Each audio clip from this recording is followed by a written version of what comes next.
नमस्कार दोस्तों, आज हम चर्चा करेंगे पटना एम्स हॉस्पिटल की। हमारा इलाज वहीं से चल रहा है और वहाँ विधिगत जो भी प्लान होता है, जो भी आपका रूल रेगुलेशन है, उसको फॉलो करना होता है।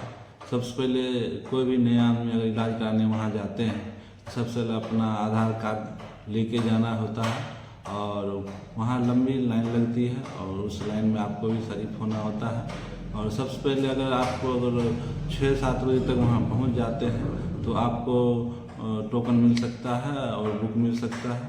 और 12 बजे तक अगर आपका एंट्री नहीं हो पाया तो आपको रिटर्न होना पड़ता है। सबसे पहले अगर जो लाइन में लगा हुआ रहता है वहाँ काउंटर पे गार्ड द्वारा लगाया जाता है कि किस काउंटर पे कितने आदमी को लगना है। और जब काउंटर पे आप अपना नंबर आपका आता है तो आपका आधार कार्ड लिया जाता है, पेशेंट का नाम पूछा जाता है। पेशेंट के नाम पूछने के बाद उसमें किस चीज़ का आप इलाज कराना चाहते हैं उसका विवरण पूछा जाता है और वह काउंटर पे जो बुक मिलता है उसमें स्टिकर लगा के दे दिया जाता है और बोल दिया जाता है इस डिपार्टमेंट में आप जाके इलाज करा सकते हैं।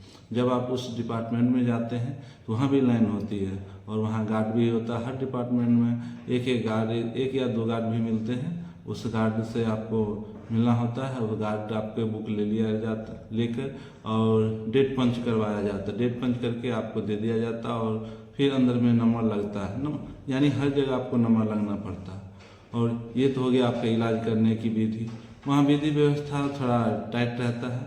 अगर आपके बड़े बड़े अगर अफसर नेता लीडर से अगर संपर्क है तो आपका काम जल्दी हो जाता है। अगर नहीं है तो लाइन में ही करना पड़ता है। वहाँ समस्या भी कुछ देखा जाता है और देखा भी गया। हम काफ़ी बार गए हैं और हमें भी दिक्कत परेशानी होता है क्योंकि वहाँ साफ़ सफाई का जो भी है वो बाथरूम वगैरह का देखते हैं बहुत गंदा रहता है और गंदा के साथ साथ बहुत कम रहता है। जिस हिसाब से वहाँ पेशेंट पहुँचता है उस हिसाब से बाथरूम बहुत कम रहता है। और क्योंकि हर डिपार्टमेंट 4-5 डिपार्टमेंट में एक बाथरूम होता है। अधिकतर मरीज ही जाते हैं और मरीज की बाथरूम वगैरह की समस्या तो बना ही रहता है और बार बार जाना ही पड़ता है क्योंकि पूरे बिहार से पटना एम्स में जाता है और पूरे बिहार से मरीज जाता है वह डायरेक्ट नहीं चला जाता है क्योंकि वो अपने ज़िले में इलाज कराता है। जब वो ठीक नहीं हो पाता है तब जाके एम्स में जाया जाता है। यानी लास्ट ऑप्शन रहता है एम्स जाने का। और जो भी मरीज वहाँ जाता है और वहाँ इलाज कराने के लिए वो अपने लोकल के आसपास या डिस्ट्रिक्ट में इलाज करा के थक जाने के बाद ही जाते हैं। तो उस मरीजों को भी देखा जाए और यही चर्चा के लिए हम सोचे कई दिनों से सोच रहे थे कि चर्चा में आपको डालूं कि अगर कोई नए पेशेंट हैं और नया मरीज है और वह आपके जिला स्तर तक इलाज करवाए और ठीक नहीं हो पाया तो वहाँ जाके इलाज करा सकते हैं।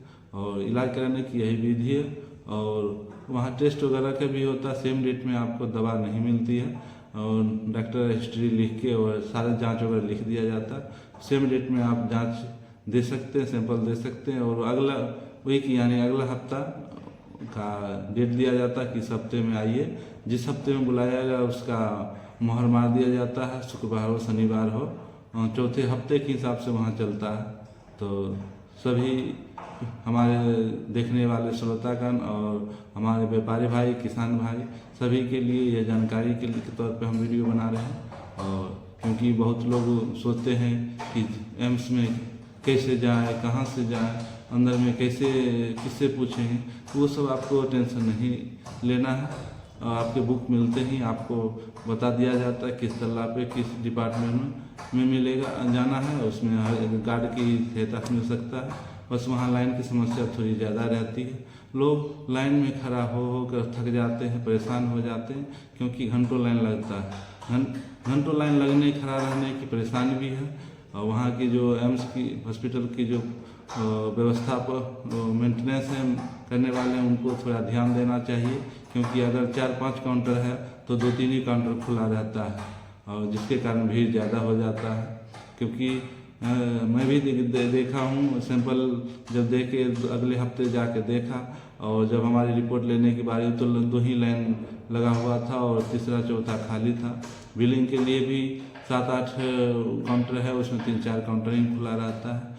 इसलिए वहाँ की प्रशासन भी हॉस्पिटल के व्यवस्थापक भी देखना चाहिए उनको कि इतना भीड़ लग रहा है, भीड़ लगने के क्या कारण है उसको सोचना चाहिए, क्योंकि लोग परेशान हो जाते हैं, दूर दराज से आते हैं और पेशेंट के साथ एक दो उनका साथ में लोग भी आते हैं, क्योंकि बीमारी है, एक दो लोग साथ आना जरूरी होता है।